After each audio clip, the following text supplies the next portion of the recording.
अब ये बहुत बड़ा प्रश्न हमारे सामने आता है। मोदी जी जैसे ही हम लोग चर्चा करते हैं, मोदी जी बीच में आते हैं, हिंदुत्व की बात करते हैं, मोदी जी सहज भाव से बीच में आ जाते हैं। आप ही लेके आए हैं। मैंने भी अपने वक्तव्य में उनका जिक्र किया था, क्योंकि इर्द गिर्द राजनीति वहीं घूम रही है। मुझे लगता है कि अगर हम पिछले 10 साल देखें, 2014 से पहले का समय देखें और 2021-22 आया चाहता है देखें, तो समाज में क्या क्या हुआ है। आपने मेरे वक्तव्यों को शायद ध्यान से सुना नहीं। मैं ये चाहता हूं कि कुछ तो अच्छा किया होगा, हम उसको देखें।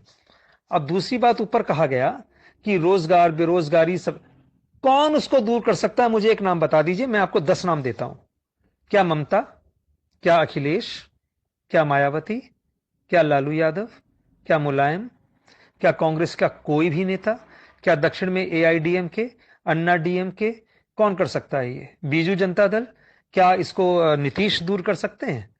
कौन कर सकता है? या कश्मीर का कोई भी नेता इसको दूर कर सकता है, जिनके पास 20-25 साल सत्ता रही? सोचने की बात है बड़ी गहराई से, कि अगर मैं मोदी के खिलाफ, अगर मैं चलिए मोदी, कल को मैं, हम कहते हैं हमने मोदी को हटा दिया, अब कौन? सोच के देखो। बहुत, मैंने एक एक व्यक्ति को सामने रख करके सोचा है इस चीज को। ये नहीं कि हम अंधभक्त हैं, मोदी भक्त हो गए ना। मोदी ने कम से कम कुछ ना किया हो, मैं कहता हूं उसने कुछ नहीं करा। उसने हमको उल्लू बनाया। वो अडानी का, फलाने का, ढिमकाने का सब कुछ है, एग्रीड, पूरी तरह सहमत हूं। लेकिन एक काम तो उसने किया है भाई साहब, जो कोई नहीं कर पाया पिछले 60-65 सालों में। जबकि मैं खुद राजनीति से परे रहता था, नहीं था, लेकिन जो मैंने समाज में उसने एक राष्ट्रभक्ति, देशभक्ति की भावना, चाहे जिस भी तरीके से, मैं नहीं जानता, वो तो पैदा की है भाई, इसमें तो कोई दो राय नहीं है। अब सोच के देखिए कि क्या आप 2014 से पहले इस प्रकार सोचा करते थे जैसा कि आप आज सोच रहे हैं, या आज यहां पर आप लिख के भेज रहे हैं? क्या ये धारणा पहले थी आपकी? हम जहां देखते थे, जो भी सरकार हुआ करती थी हमारे सामने था।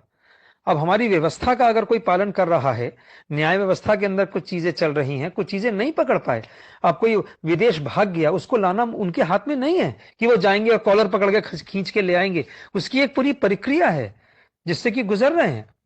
अब कई लोग कहते हैं जी विदेशों का पैसा नहीं आ पाया, आपको क्या लगता है? मैं तो खुद स्विट्जरलैंड गया हुआ हूं, मैंने तो सारी चीजें अपनी आंखों से देखी हैं वहां पर। मैं तो महीनों रहा हूं यूरोप के अंदर, इसलिए मैं इन चीजों को देख के, वहां से एक पैसा कोई भी सरकार नहीं ला सकती। मैं गारंटी देता हूं कि कोई भी सरकार आ जाए, खुला चैलेंज है ये, कि एक पैसा मुझे वहां से वो लाके दिखा दें। लेकिन सत्ता में आने से पहले ये कहा गया, विचार तो अच्छे थे कि मैं, हाँ, पूरी कोशिश रहेगी।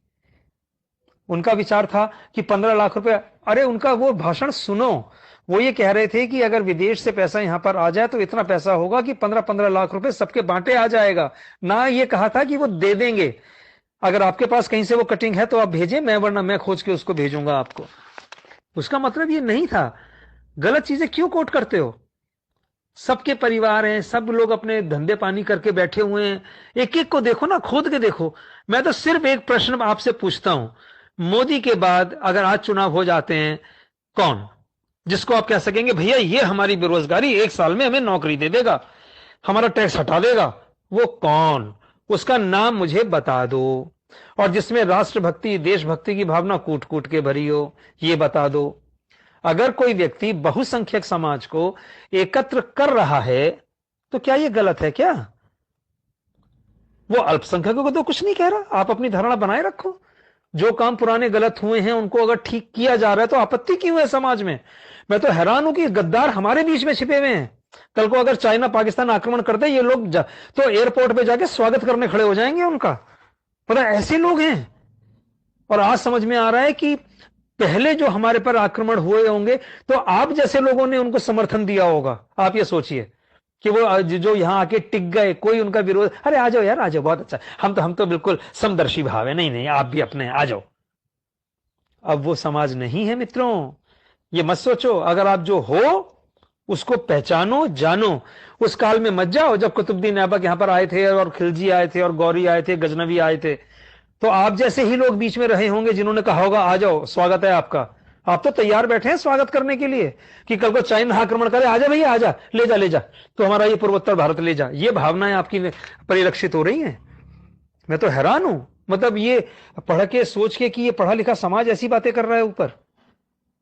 हम में कम से कम भारतीयों में, चाहे वो किसी भी कास्ट के हों, मैं किसी का विरोध नहीं कर रहा यहां पर, लेकिन एकता तो चाहिए, और वो स्थापित कर रहे हैं। आज तक कभी हमको ये एहसास ही नहीं हुआ था कि ये चीजें, हम तो हमेशा ये मुल्ला मुलायम सुनते थे कि ये चीजें होती हैं, इनके मदरसे चल रहे हैं, इनके फलाना चल रहा है, ढिमकाना चल रहा है, हम तो हमेशा ये चीजें सुना करते थे। पहली बार हमने ये देखा कि आरती इतने भव्य स्तर पे हो रही है। हमने तो कभी कुछ डर के मारे, हम कभी हरिद्वार जाते थे, चुपचाप जाके पानी में आ जाते थे डुबकी लगा करके, या कहीं और गए, अपने आ गए। आज उसको दुनिया देख रही है, वैभव को, भारत के वैभव को, जो अभी का नहीं है, प्राचीन है, उसको बस उकेरा गया है, उसको तराशा गया है। पत्थर में वो चीज छिप गई, जैसे पत्थर में प्रतिमा निकल आती है बाहर, उस प्रकार से वो चीजें आई हैं। और ये तो सत्य है ना कि मंदिर तोड़ के मस्जिदें बनाई गई। इसको आप बदल दोगे क्या अपने तर्कों से? और उसको अगर ठीक करने का प्रयास बहुसंख्यक समाज के लिए किया जा रहा है तो क्या बुरा है? क्या ये चीज आप दूसरी जगह कर सकते हैं? जरा करके तो दिखाओ, बोल के तो दिखाओ ना। इतना लिखोगे इतनी देर में अंदर हो जाओगे। चाइना के अंदर वो सबसे बड़ा वहां का व्यापारी है, मस्क या कुछ और नाम है, मैं नाम भूल रहा हूं उसका, जो एक बहुत बड़ी चेन वहां पर चलाता है, एक लाइन बोलने पे आज तक उसका पता नहीं है कि वो है कहां। तो ये सारी चीजें, हमारे भारत के अंदर ये स्वतंत्रता है कि हम किसी को कुछ भी कह सकते हैं यहां। ये बड़ी विचित्र बात है, और इसका ये लाभ उठाया जा रहा है। इस बारे में थोड़ा विचार करें। मेरा प्रश्न अपना मैं फिर दोहराता हूं, मोदी के बाद ऐसा कौन, विपक्ष में, मैं फिर कह रहा हूं आपसे, विपक्ष में ऐसा कौन सा व्यक्ति आप देखते हैं? मैंने 10 नाम आपको दिए हैं, उनमें से कौन नेता? क्या शरद पवार बनेगा? क्या ममता दी बनेंगी? बन जाएंगी, लेकिन वो क्या करेगी ये सोचो ना। वो करेंगे, उसने क्या अपने बांग्लादेश, पश्चिम बंगाल के अंदर बेरोजगारी मिटा दी क्या? वहां पर सारे खुशहाल, जाके देखो, पता लगेगा कलकत्ता की क्या हालत है और उसके आसपास के इलाकों की। बीजू पटनायक ने उड़ीसा के अंदर मिटा दी क्या? अन्ना डीएमके ने कर दिया क्या? एआईडीएमके ने कर दिया क्या? कौन पूरी बेरोजगार? अरे भैया, नहीं दी जा सकती। 130 करोड़ जनसंख्या है। जो मेरा आकलन है, अगले 25 साल तक लोगों को नौकरियां जो हैं वो 100% नौकरियों की, हम लोग 5% ही नौकरी दे पाए, 2% ही दे पाए, वही बहुत है। हम लोग जनरेट करें जो मोदी जी कर रहे हैं। तुम अडानी को गाली तो देते हो, अंबानी को गाली तो देते हो, तुम्हें पता है कितने लाखों लोग उनके यहां काम कर रहे हैं? अरे भैया, ऐसे लोगों की तो पूजा की जानी चाहिए। इन लोगों ने हमको एम्प्लॉयमेंट दे रखा है, काम दे रखा है। अगर ये लोग नहीं होंगे तो काम कौन देगा? कौन नौकरियां और एम्प्लॉयमेंट जनरेट कैसे होंगी?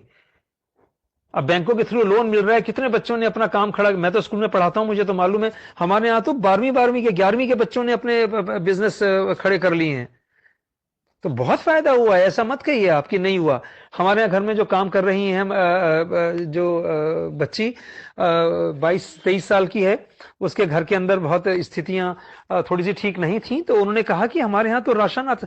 तो ये इतने गहन काम किए जा रहे हैं जिस पर हमारी निगाह नहीं जा रही। वास्तव में बहुत काम हो रहा है, वरना अब तो समाज न जाने क्या हो चुका होता। इस चीज पे थोड़ा सा विचार करिए।